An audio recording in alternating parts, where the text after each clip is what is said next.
Topic rero yacu uyu munsi ya mbere muri no special week trainings ni kuri prospecting. Uyu munsi tugiye kuganira kuri prospecting. Uyu munsi tugiye kuganira ku cyo bita prospecting. Nimba witeguye kwiga ukaba ufite ikaramu, ikayi hafi ndetse n'umutima witeguye kwiga, witeguye no gushyira mu bikorwa, nyandikira prospecting muri comment.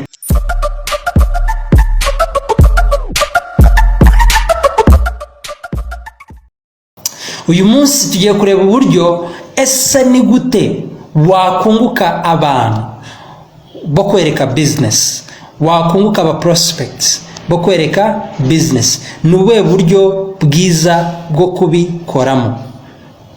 Mu gihe uri guprospectinga nubuhe buryo bwiza bwo kubikoramo? All together.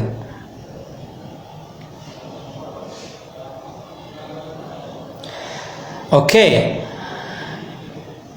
Alright, ndabona twese twiteguye kwiga all together. Mbibutsa yuko kubaje nyuma iki cyumweru ntago gisanzwe, ni special week trainings aho tuzabona kuri topics zitandukanye z'uburyo bwo gukoramo business bijyanye n'igihe turimo, bijyanye yaba ni pandemic ya COVID-19 n'uburyo turi gukoramo business cyane cyane tuyikora online na tuyivanga na offline, ariko percentage nini tuyikora online.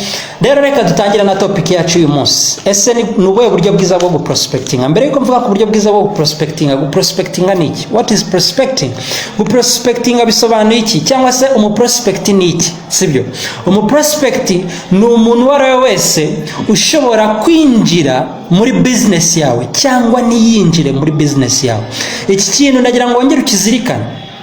Niyo wamaze igihe muri no business, nabonye hari igihe tugeramo rimwe na rimwe bikaba byagucika ukabyibagirwa.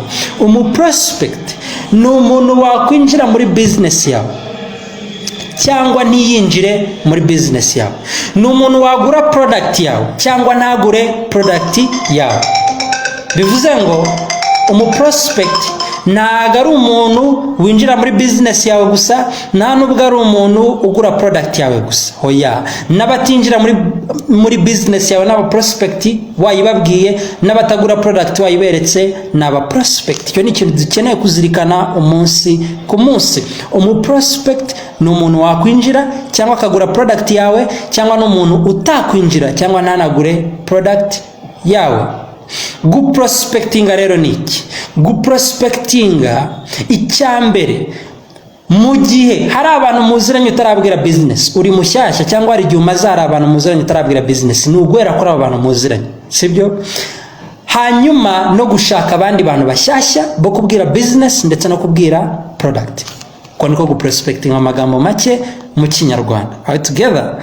Then ni ubuhe buryo bwiza bwo kubikoramo? Ni ubuhe buryo bwiza bwo kubikoramo? Tips. Tip ya mbere yo guprospectinga: approach people cyangwa se talk to people. Tips ngiye kuvuga zirapplyinga hose online ndetse na offline. In general ntago nabitandukanije uburyo bwo kubikora offline cyangwa se online, uko prospecting byose ni kimwe. Aho bitandukana nuko online uburi kuvugana n'umuntu mutari kumwe, offline muvugana amaso ku maso, ariko ubundi byose ni kimwe. All together. Wenda kwa approachinga cyangwa se aho gusanga abo bantu ni watandukana, ariko ubundi byose bikorwa mu buryo bumwe. Rero tip ya mbere, nyandikira muri comment box wandikaho rimwe, wandike ngo approach cyangwa se talk to people. Approach people, talk to people. Gira intego y'umubare w'abantu ugomba ku approachinga ku munsi. Nturyame uwo mubare utagize gute utawugezeho. Inama nakugira, nimba uri serious mu kubaka ino business, ushaka kubaka business by'umwihariko noneho ugitangira utaranagera team ifatika muri business, ntuzajye munsi yo kwa approachinga byibuza abantu 10 ku munsi. All together. Nimba uri very serious, nimba uri serious gusa byibuza abantu 5 ku munsi. Ariko nimba uri very serious, ufite inzozi zagutse cyane, ufite inyota ikomeye cyane, approachinga byibuza abantu batari munsi y'10 ku munsi. Sibyo? bashobora kuba batanu offline batanu online, cyangwa se 10 offline cyangwa se 10 online, bitewe n'uburyo upanzamo gahunda zawe. Ariko byibuza ku munsi approaching abantu 10 cyangwa se uvugane n'abantu 10 ugamije kubereka business yawe out together. Iyo niyo tip ya mbere, approach cyangwa se talk to people. Impamvu ni iyihe? Nkuko nabivuza, aba prospect hari abantu bazinjira, hari abantu batazinjira. Iyi ni business y'imibare. Uko business yawe ibonwa n'abantu benshi, ni kubona benshi ukeneye kugira ngo baze muri business yawe. By the way, ntago ari no business yacu gusa, nkunda kubivuga ku benshi dukunda kubana muri training. Igihe cyose ikintu cyiswe ngo business kiba cyajemo imibare, kubera yuko reka nanga urugero. Business nakoragamo mbere yo gutangira no business, nakoraga mu iduka ricuruza imyenda, sibyo? Ariko hari iminsi yabaga ari mibi tubizi ko iyo minsi tugira abakiriya bake, ugasanga mu iduka hinjiyemo abantu 20 cyangwa 50 mu munsi, haguzemo 5 gusa out together. Hakaba indi minsi hinjiragamo abantu 30, hakaguramo abantu 15, turi kugenda neza.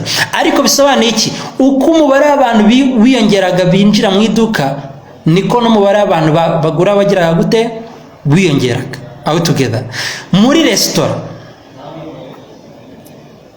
restaurant akenshi sinzi nimba bijya bikunda kubaho muri restaurant ko umuntu yinjira ntafata icyo kurya, ariko binabaho. By the way, binabaho mu gihe umuntu aje agasanga biri restaurant yinjiyemo wenda idafite ibyo akeneye, cyangwa iri kuri budget iri ku rwego rwo hejuru yakeneye, cyangwa iri ku rwego rwo hasi ibyo expectingaga. Urwo rugero wenda ntabwo rwajyana rwo nashaka gutanga, ariko tubonye urugero ku myenda. Urugero, ikintu cyose gicuruzwa ku bantu bacuruza kenkayori, ntabwo ari buri wese yinjiye muri kenkayori ugura. Ku bantu umuntu wese wacuruje anarabiza, ku bantu bacuruza boutique muri quartier, ntabwo ari ko buri wese yinjiye muri boutique agura out together. Ariko uko umubare w'abantu binjiye muri boutique yongera, niko n'abagura bagira gute? Biyongera. No muri business yacu rero, ikintu ukeneye gusobanukirwa kuri muri no business, by'umwihariko niba turi kumwe mushyashya, kugira ngo nakuremo emotions, ureke kugira emotion igihe abantu bagwa rejection batagiye muri business nkuko babikekaga. Sobanukirwa yuko uri muri business. Iyo uri muri business, ntago buri wese uzabona ikintu ufite azakigura, atari uko icyo ufite ari kibi, ahubwo kubera ko wa muntu either the timing is wrong cyangwa se ntago gikeneye. So umva yuko kugira ngo icyo ufite kigurwe gikeneye no kubonwa n'abantu benshi. Rero kugira ngo ngize abantu ukeneye ku approaching abantu benshi, kugira ngo ugurishe product ukeneye kuzereka abantu benshi. Cyo ni cyambe. Tip ya kabiri ya prospecting, tugiye noneho muri uburyo bwo gutuma wa prospect wawe umwubakamo umuntu waza muri business yawe. Mu gihe uri prospecting umuntu, mu gihe uhuye n'umuntu ukaba ufite intego yo kumushyira muri business yawe, shift your focus from yourself. Nyandikira kabiri wandikaho shift your focus from yourself but to them. Ikubureho kumva yuko nimba unyegereye ushaka kunyinjiza muri no business, ikuraho gutekereza mu ruhande rw'inyungu gusa. 20,000 uzinjiza mu gihe wa sponsorinze, 37,000 uzinjiza mu gihe wa matchings. Ndabizi biragora cyane cyane iyo turi bashyashya muri business. Ndabyibuka najyaga numva mentor wanjye bimbwira John Guy, cyangwa nakitabira training bakabivuga, bikangora kubyumva kuko naje muri business shaka amafaranga. Birumvikana twese cyambere twaje dushaka amafaranga, niyo motive ya mbere. Ariko nimba ushaka kuba expert mu prospectinga, kandi uba expert mu prospecting, uzaba na expert mu kwinjiza abantu, kuko prospectinga benshi mu buryo bwiza niko nabonjiza ba benshi. Ariko ikuraho focus, ureke kwitekerezaho gusa, ahubwo utekereze na wa muntu out together. Utekereze ibyiza uri muramuha, uburyo byamugira akamaro. Unumve yuko natakumva, natakugirira icyizere, nata joining a business, ntago ari wowe uhombye cyane, niwe uhombye cyane, kubera yuko business atinjiyemo ifite ubushobozi, yari ifite imbaraga zo kuba yahindura ubuzima bwe, kabukura ku rwego rumwe kabugeza ku rundi. Ariko mu gihe atakumvishije, ntago ari wowe uhombye cyane, ahubwo niwe uhombye cyane out together. So shift your focus from yourself to them. Umve yuko nimba ugiye kubwira umuntu business, niwe bifitiye akamaro kurusha uko bigufitiye akamaro. Yego nawe bigufitiye akamaro, yego nawe uramukeneye kugira ngo mwubakane empire, ariko niyo atakwinjira hari n'abandi bazinjira, sibyo? Impamvu ukeneye kino kintu kugitindaho cyane by'umwihariko ku bantu bashyashya, ndabizi aba top leaders turi kumwana urwo rwego bamaze kururengaho bwo kugira kuba emotionally attached mu kuba umuntu yagwa rejection cyangwa se atakumvise ataje muri business uko abishakaga. Ariko by'umwihariko kuri mushyashya birakugora kubona ubwiye abantu 2 3 4 5 10 urashaka mukorana business ntago bari kukumva. Rimwe na rimwe ukaba wakumva ko business atari yawe, akenshi ugacika intege, akenshi ukavuga uti ahari no kubera ibi nibi izi ntege nke izi nizi mfite. Ndabyuka nangira business amezi 2 ya mbere niyo yangoye muri no business no mu buzima bwanjye, wenda nkunda kubivugaho kenshi ariko reka mbisubiremo. Ndabyuka zimwe mu mpamvu natekerezaga ntari, kuko ndabyibuka icyo gihe ni muri Uganda nta muntu umwe w'imyaka yanjye wari uri successful icyo gihe. Ndabyibuka Elias Muhozi na team ye nibo bari urubyiruko muri business, abandi benshi bari abantu bakuze abo bita ba Majori Obota, Charles Kobong n'abandi. Ariko nubwo Elias Muhozi bari urubyiruko na team ye bose bari mu myaka 27 kuzamura, icyo gihe ngiye ntangira business ndari mfite imyaka 20, mbura amezi make ngo nuze, mbura ukwezi cyangwa 2 ngo nuze 21 turi kugena neza. So imwe mu mpamvu ndabyibuka abantu ba rejection ntangira business n'abana hari nuko ndi muto, niyo mpamvu abantu batangira ikizere. Ahari nuko nziranye n'abantu badafite amafaranga gusa, abinshuti za hafi benshi, kuko babakiriya bo baguraga mu iduka nakoragamo bari abantu bakuze bari baranze kunyumva out together. Nahari nuko nari umuntu ufite inshuti nyinshi, ahari nkatangira kwiha impamvu nyinshi zaba zituma abantu batanyumva. Kumbi nuko nari mfite skill, nuko nari ntaragira ubumenyi bwo gukora business neza. Uko nagiye ngira ubumenyi business yanjye yagiye igira gute yimprovinga. So kuri iki kintu cya kabiri nari ngitinze uko nabonye ko ari abantu bashyashya dufite benshi. Inshuti yanjye ni muri gutangira business wibishyiramo feeling cyane out together. Hari iyo term ikunze kuba wibishyiramo feeling, wibishyiramo emotion. Abantu bazakumva, abane ntago bazakumva. Abatakumvise ikomereze, nibo bahombye cyane kurusha. Ibaziyo naza kwinjira muri business, ubuse uwanyinjije nawe ari kubahombye cyane ngiye ari kubahombye cyane. Icya gatatu, how to prospect well. Uburyo bwa gatatu bwo prospectinga neza, build a rapport. Ubaka icyizere mu ba prospect bawe, muri abantu approaching. Mu gihe uri ku approaching umuntu, mu gihe uri kuganiriza umuntu online kuri Facebook, mu gihe uhuye n'umuntu amaso ku maso, wimwa approachinga nk'umucuruzi. Turi kugena neza cyane mu gihe uri ku prospectingira business. Kuri product yo biratandukanye kuko turazi posting ngo abantu bazibone baduhamagare ku mbuga zitandukanye ducuruze, abo muhuye ayikubona nyure mubwira ngo ayigure. Ariko hano reka tuvuge kuri kubijyanye na business, kuri krita cyane. Build a rapport. Banza wubake icyizere mu bantu, mu muntu. Kumwubakamo icyizere mvuga nuko ntago mvuze ngo banze ufate umwaka wo kubaka ubushuti nawe bore kumubwira business. Hoya, icyo nshatse kuvuga, mu gihe uri ku approaching umuntu, mwa approaching bwa mbere nk'inshuti, apana nk'umuntu ugiye kumucuruzaho bwa mbere kimwe approaching. Kuko abantu kuntu duteye, akenshi umuntu aje ubona intego ya mbere afite ari kugucuruza ikintu cyangwa ngo kukwinjiza muri business, akenshi uraresista, sibyo? Ariko mu gihe wa approachinze umuntu nk'inshuti, abonye umwa approachinze nk'inshuti arakwakira out together. By the way, yes, urashaka kumwinjiza muri business, ariko urashaka n'ubushuti, kubera ko nambara no kwinjira no muri no business nimutaba inshuti ntago muzubaka business ngo mube successful. Bivuze ngo n'ubundi intego yacu ya mbere ni ukugira inshuti nyinshi muri buno buzima no muri no business, nubwo bidufasha gutera imbere, bidufasha kubaka business out together. Rero mu gihe uri ku approaching umuntu, tuvuge reka mvuge cyane noneho online, hari amakosa tujya dukora rimwe na rimwe. Nakoraga cyane gitangira business, ngafata link nkuko dukoresha link ya Zoom, nkahita nyohereza umuntu tukiba inshuti kuri Facebook tutaranavugana, ntaranamenya atuye cyangwa akacabarizwamo cyangwa icyo akora. Nkamubwira ni ndagutumiye mu kiganiro cyo kwiteza imbere ku rubuga rwa WhatsApp, kuri Zoom, cyangwa ugafata video ya business ukahita imusunikira inbox. Iryo ni ikosa, kuko 99% n'ibice 99 ntago umuntu azahita akunda business yawe. Nta nubwo ya video azayireba kenshi, nta nubwo azaba interese ku joining ibyo nuri kumubwira, kubera ko nta nubwo akuzi. Out together. So igihe turi ku prospecting rero, twa approaching abantu inbox, namwe ya mbere say hi, vuga hi, wigendere, musuhuze, mwaramutse, hi, muraho.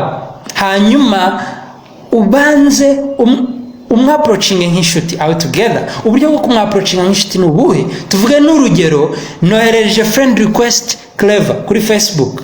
Kwa kundi na ndimo ndongeraho friend request kuri Facebook. Clever mu bantu nohereje friend request, arayakiriye, arayemeye, tubaye inshuti kuri Facebook.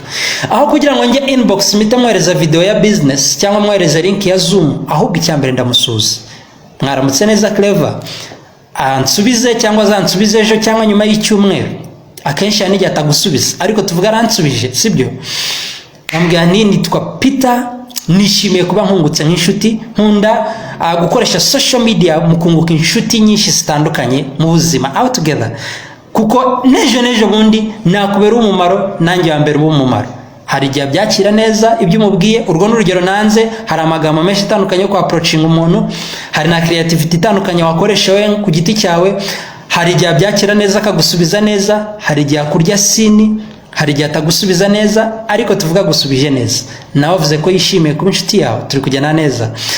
Mwibwire, akenshi ndamwibwira mugani rero nitwa Peter, ndi businessman, usibye kuba nkunda kunguka inshuti nyinshi.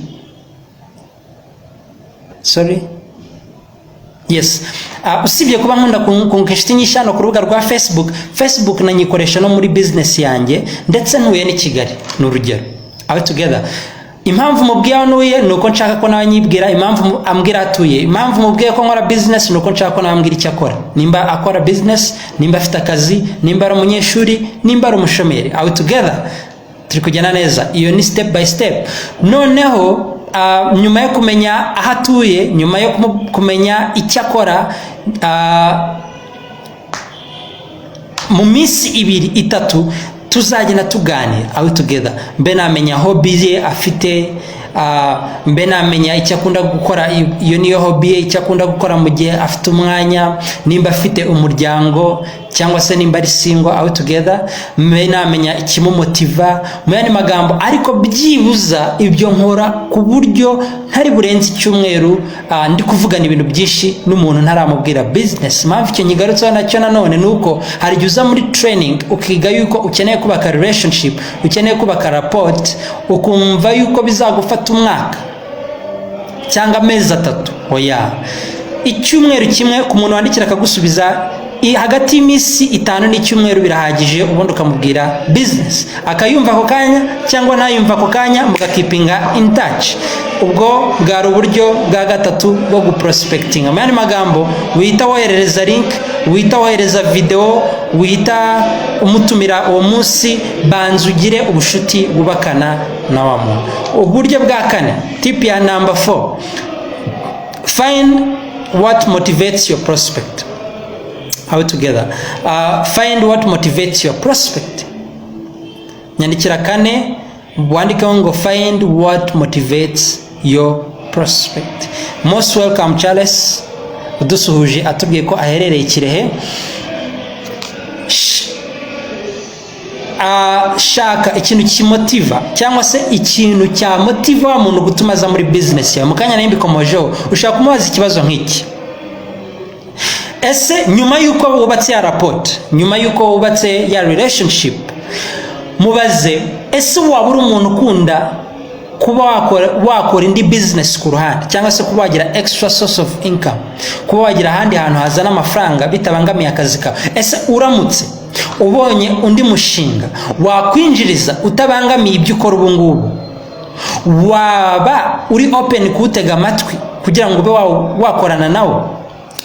ko umushinga nkorana nawo, project nkorana nawo, turi gushaka aba partenaire baduhagarara mu bice bitandukanye. Tuvuge n'urugero naganiriye na Claver nsanga aherereye Gisenyi, turi kugenda neza. Umushinga nkorana nawo turi gushaka abantu baduhagararira mu turere dutandukanye, by'umwihariko harimo na Gisenyi. Ese uramutse ubonye uburyo wakorana nawo bitabangamiye akazi kawe kandi ukagira amafaranga kwinjiriza, waba uri open, wama iminota 20 tukaganira kuri iyo business, kuri uwo mushinga, twamara kuganiraho ukumva nimba waba uri suitable cyangwa se ujyanye n'ibyo ushaka kugeraho tugakorana, cyangwa se waba utajyanye n'ibyo ushaka kugeraho ntidukorane, nabyo nta kintu byaba bintwaye. Aho together mu yandi magambo, mu gushaka ikintu kimotiva umuntu, mwereke yuko uri expecting ibintu bibiri byombi. Ntabwo expecting gusa ko ahita kujoininga mu byo ushaka kumwereka, ahubwo uri expecting yuko ashobora no kutakujoininga kandi ntacyo bigutwaye, sibyo? Impamvu niye nuko muri prospecting, mu guprospecting abantu, hari abantu uza prospecting mu cyumweru kimwe agahita yinjira. Birahari kenshi bibaho, umuntu mugahura mu cyumweru kimwe agahita umwinjiza muri business, ariko abo ni baki, ni 10%. Aho together abandi 90% hari igihe bifata. Hari igihe umubwira business uyu munsi akayinjira nyuma y'amezi 3 cyangwa nyuma y'ukwezi cyangwa nyuma y'amezi 6 cyangwa nyuma y'umwaka cyangwa ejo bundi mu kwezi, turi mu kwezi kwa 4, mu kwezi gushize kwa 3 mo hagati hari umuntu ninjije twamenyanye 2018 kuri Facebook, turi kugena neza. Icyo gihe mubwira business, anyereka kayikunze, ashaka no kwinjira ariko ntiyinjira. Sinzi nimba abantu bamuciye intege cyangwa nimba yarambeshyaga, ariko dukipinga in touch, tukajya tuvugana. Naba na postinze nkabona liking ama post yanjye, rimwe na rimwe ara commentinga, nanjye nka commentinga kuri post ze, inbox rimwe na rimwe tukandikirana. Status nabona yashyizeho status nka commentinga, dukipinga in touch. Uko tugenda dukipinga in touch yagiye abona impinduka aho together kuri njyewe. Ngira ngo yagiye yumva na business no kubandi. Ejo bundi niwe wanyiyamagara yambwira ati ndagushaka cyane, ndashaka ko tubonana. Icyo gihe araza no kuri office arambwira ati Peter, noneho ndi tayari, ndashaka ko dukorana ya business. Aza nicuza imyaka yose yataye yaranze kumva business. Uyu munsi yatangiye business, uyu munsi ari gukora cyane n'ishyaka ryinshi kuko arashaka kugaruza umwanya yataye. Rero impamvu mbikubwiye niye nuko ntago ari buri wese prospecting uyu munsi uzahita winjira muri business. Nimba umaze n'igihe prospectinga warabibonye, sibyo? Ariko nimba umuntu atinjiye muri business, hari indi point ndi bigaruka ndi bivugeho. Nimba atinjiye muri business, umuntu ntumujugunye, keep in touch. Hari igihe kizagera wa muntu kikaba ari igihe cyanyacyo. Ashobora kuba wenda uyu munsi atumvishe business kuko afite akazi keza, akaba ari comfortable, akaba yumva ko adakeneye kwirushya akora ibindi bintu, cyangwa afite business iri kugenda neza, cyangwa no munyeshuri ntagara aramenya ubuzima uburyo bumeze, arumva ko ibindi azabitekereza nyuma y'ishuri. Ariko nyuma y'igihe runaka, uko mu keeping in touch, kakazi gashobora guhagarara, cyangwa se ashobora no kugera ku kakazi gashobora gukomeza kanameze neza, ariko nyuma mindset igahinduka. Cyangwa se ashobora kubona umunsi ariko yapinze business, nyuma akazabona ko business isobanutse akajoininga. Hari impamvu nyinshi zitandukanye zishobora gutuma umuntu ajoininga nyuma business yawe. By the way, nimba uri kwiga cyane, nyandikira rimwe muri comment box. Dukomeze. Number 5, uburyo bwa gatanu bwo guprospectinga neza. Nimba ushaka guprospectinga abantu kandi ukabinjiza muri business, listen to your prospects. Ariko mbere yuko tugana kuri number 5, nimba uri kwiga cyane, nimba hari ibintu wumva uri kwiga cyane biri kugufasha kandi ugiye gushyira mu bikorwa, nyandikira rimwe muri comment box. Odas aduhaye ubuhamya bimwe nahoze mvuga nti ngewe byamfashe iminsi 5 gusa mpita mfata umwanzuro wo kwinjira. So Odas ni umwe mu bantu bafata umwanzuro vuba, atandukanye nanjye wafashe amezi 6 narabaye Thomas.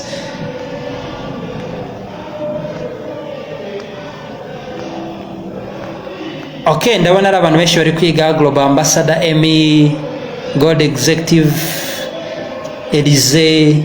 Okay, ndabona turi kwiga kandi cyane. So twakomeje na point ya gatanu rero, number 5 mu guprospecting. listen to your prospects. Akenshi usanga abantu ukuntu duteye muri rusange, akenshi dukunda kuvuga kurusha uko dukunda kumva.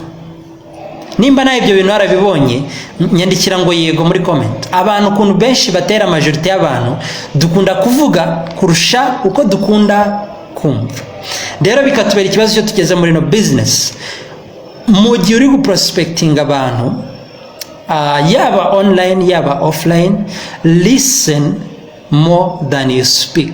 Gerageza kumva cyane kurusha uko uvuga cyane. Impamvu ni nuko kugira ngo uzafashe umuntu gufata umwanzuro kwinjira muri business yawe, ukeneye kubona impamvu akeneye business yawe. Ukeneye kubona aho ari weak mu buzima bwe aka kanya, akeneye imbaraga kugira ngo atere imbere. Ukeneye kubona ibyo abura akeneye kandi no business yamuha. Ukeneye kumva ibyo akunda gukora kandi no business yamufasha gukora. Ibyo byose kugira ngo ubibone nuko uzumva cyane kurusha uko uvuga. Kumva cyane rero nuko umenya uburyo ubaza ibibazo kandi ugatega amatwi. Wenda icyo turi bukigarukeho nanone, ariko mu gihe uri ku prospecting abantu, gerageza kumva cyane. Kandi numva ikintu umuntu akubwiye, muri kumwe amaso ku maso cyangwa muri kuganira online,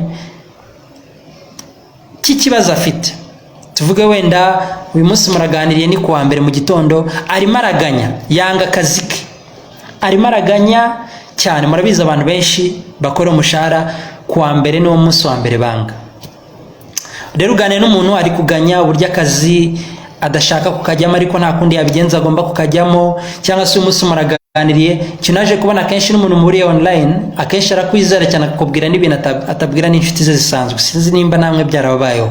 Hari igihe umuntu akwizera akakubwira n'ibindi bintu byinshi, akakubwira uburyo boss wamubangamira, akakubwira n'ibindi bitandukanye n'urugero, sibyo?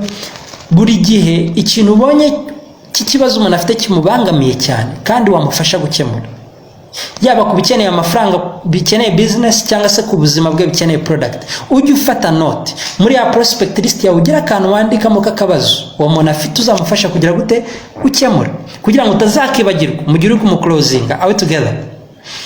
So listen more, kandi rimwe na rimwe hari igihe bivuga ngombwa kugira note ufata, ukagira akantu wandika wa muntu afite nk'ikibazo, umufitiye igisubizo, ukazakifashisha mu gihe uri kumwereka igisubizo, kumwereka uburyo wamukemurira icyo kibazo afite cyangwa se icyo kintu kimubangamiye mu buzima bwe awe together.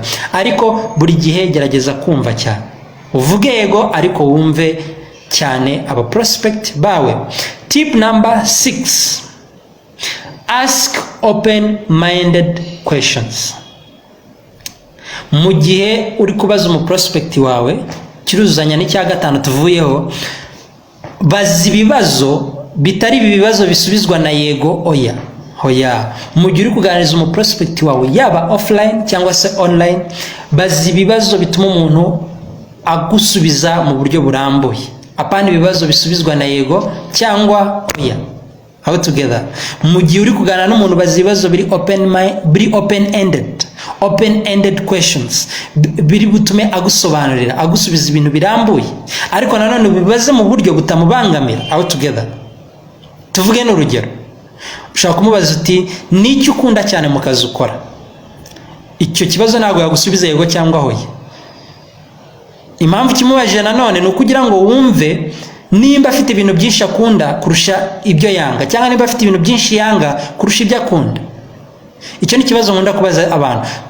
Niki, what excites you about what you do? Ese niki ukunda cyane mu bintu ukora?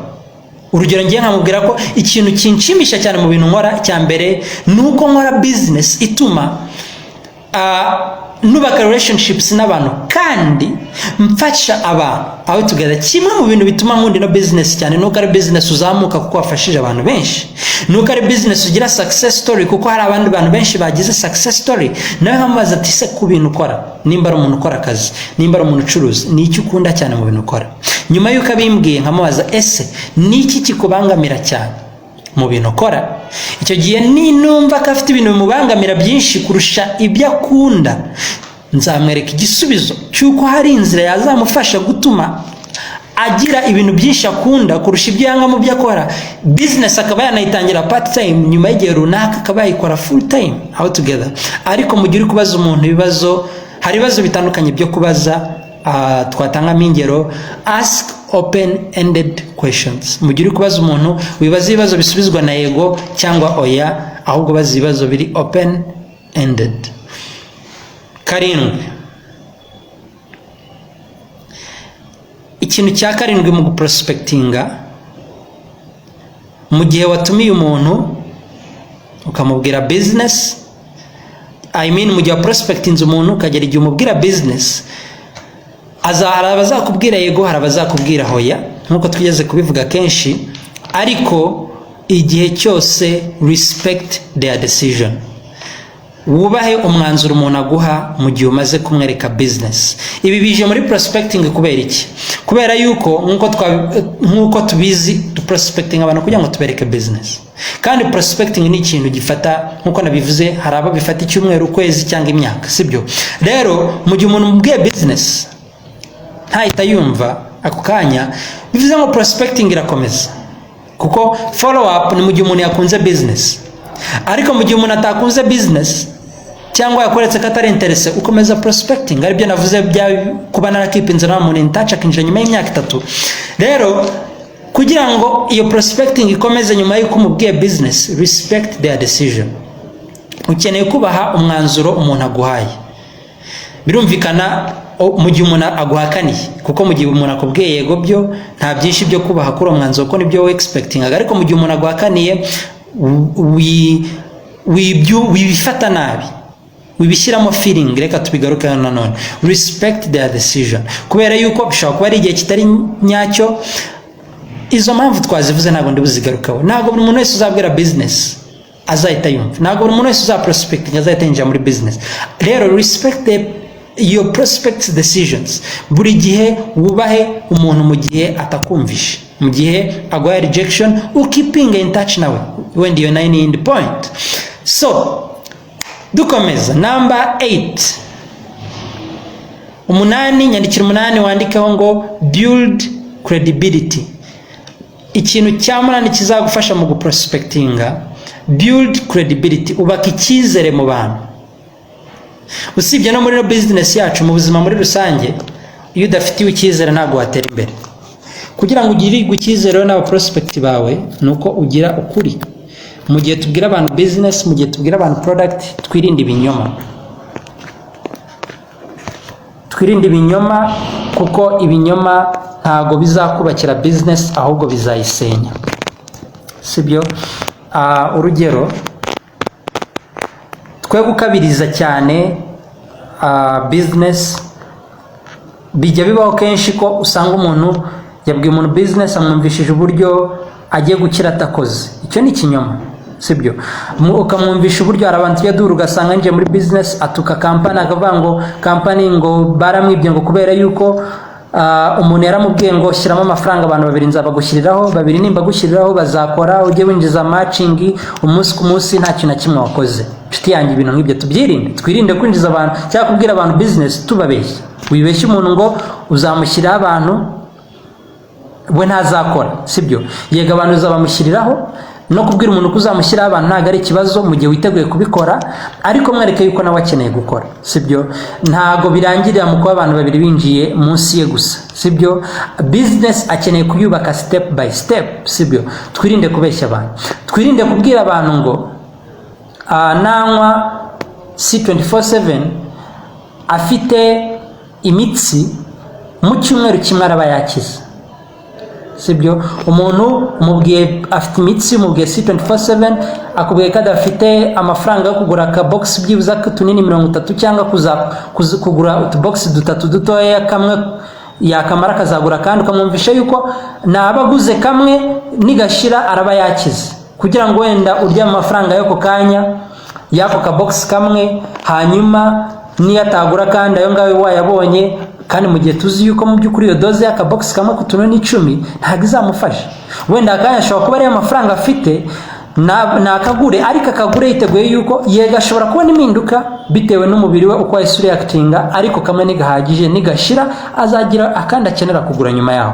Mene magambo izo ni zimwe mu ngero ntanze. Hari ibinyoma byinshi abantu bakora ino business mu buryo bitari professional bakunda gukoresha, ariko mureko uwo muco ntuzabe muri optimist. Sinzi ko uhari, sin expecting ko hari umuntu turi kumwaka kanya ubikora, ariko nimba waba hari wateganyaga kubikora cyangwa se warugeze kubikora ubyihane, sibyo? Nuninjiza abantu muri business mu byo bigisha mu gukorana muri technique ubigisha gukoresha muri business, wirinde kwigisha technique zijyanye n'ibinyoma.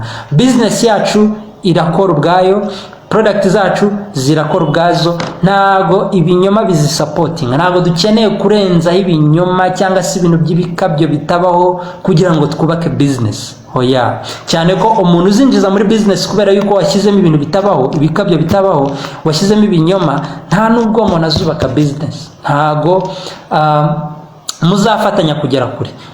Ashobora kwinjira ukabona 20,000, ukabona 37,000, ariko ntago muzafatanya kubaka team. So tube honete rero mu bintu dukora, tuba abanyakuri, sibyo? Cyane ko ukuri niko gufasha gutera imbere, usibye no muri no business, nabivuze no mu buzima busanzwe. Tuba abanyakuri, tureke twirinde kuba twagira ibinyoma dukoresha. Nta nubwo tubikeneye ibinyoma, kuko business ubwayo irivugira na product ubwazo zirivugira. Icyo cyari icya 8. Icya 9,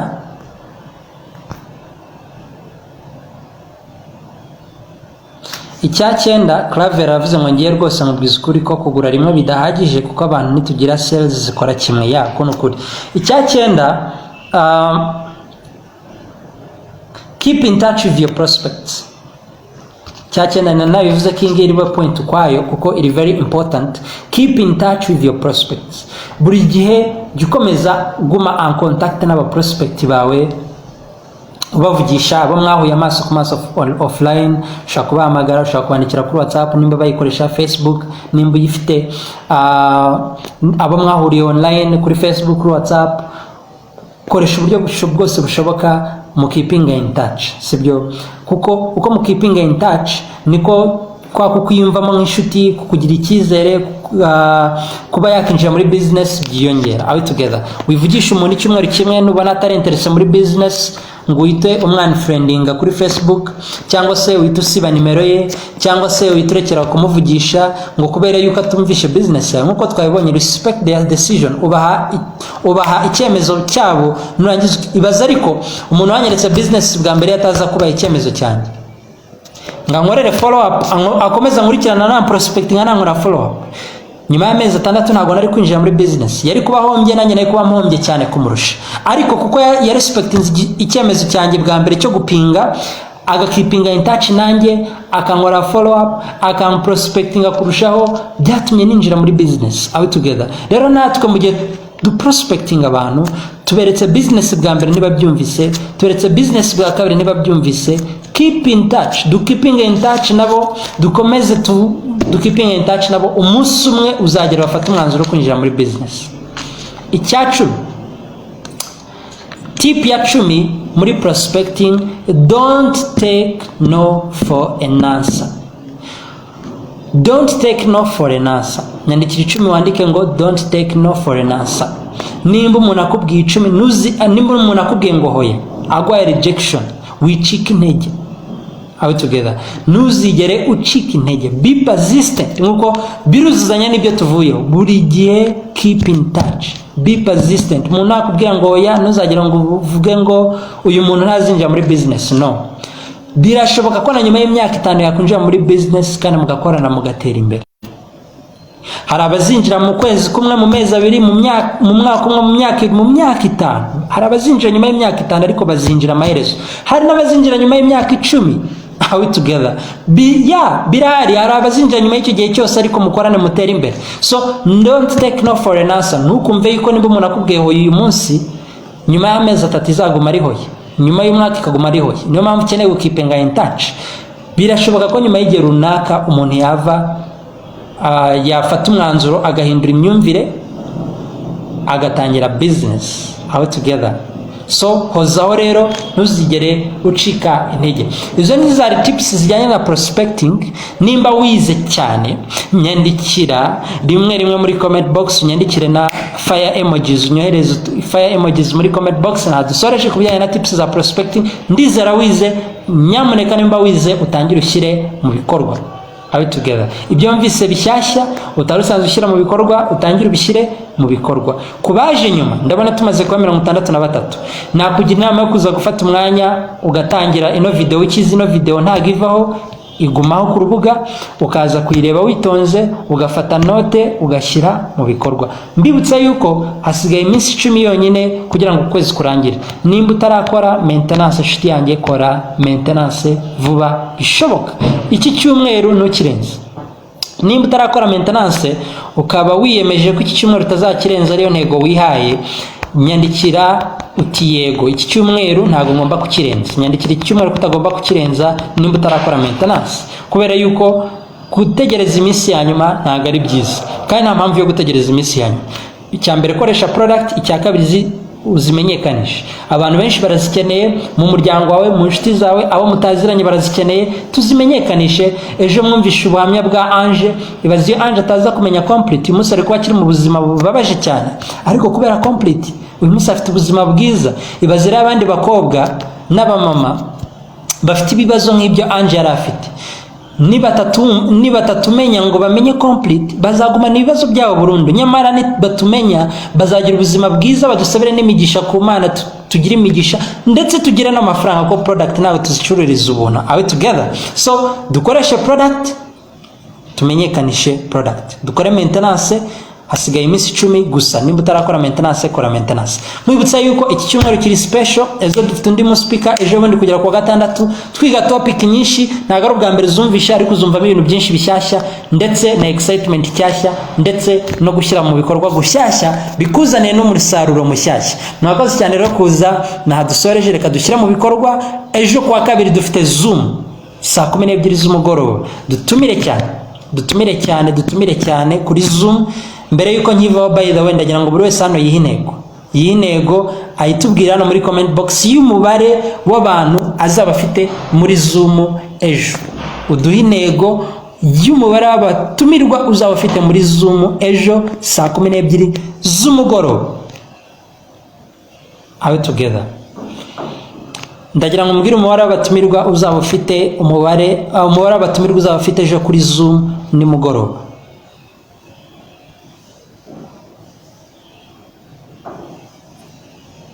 Oliver aratubwiye ati araza kugura izasigaye, arabura utunota duke agakora maintenance.